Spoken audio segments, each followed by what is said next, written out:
Assalamu alaikum warahmatullahi ta'ala wa barakatuhu. Barkamu da saduwa da ku a cikin wannan lokaci. Wato jawabin mu na yau shine kan yadda zaka buɗe connection na wayanka. Idan wayanka ka so ta tana yawa ka so waya sabuwa connection ɗinta bai hawa.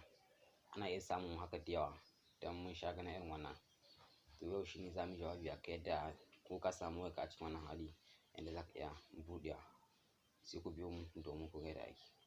Amma kafin wannan ka manta kafin ka fara kallon bidiyon ga ka mana subscribe idan kai baƙo ne ka danna mana alamar like domin zai shine za a raba mu ƙarfi. Yawa da farko zaka nemi parameter na wayarka.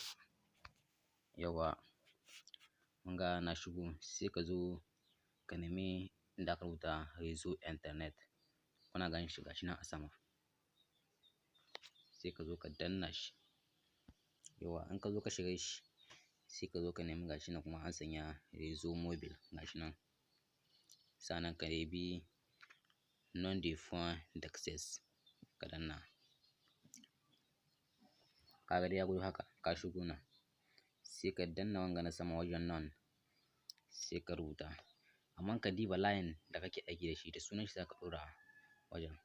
Ni kun ga da Airtel nake aiki sai rubuta Airtel. Yawa Airtel. Yau kun ga na sanya Airtel ne. Yawa sai kuma nan wurin APN nan ma Airtel za a rubuta. Amma ana wani bi ana sanya Airtel ne.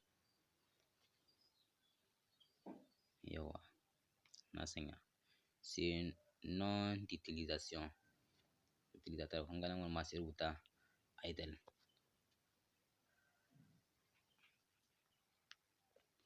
Yawa.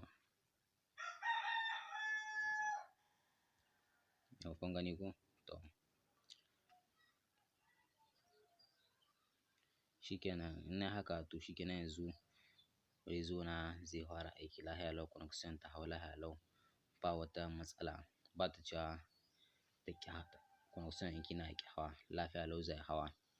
To ku biyo mu don ku mana subscribing a channel ɗin mu kuma kai baƙo ne ina fatan dai da ka mana subscribing don za ku ƙara ba mu ƙarfin gwiwa sai mun haɗu a cikin shiri na gaba.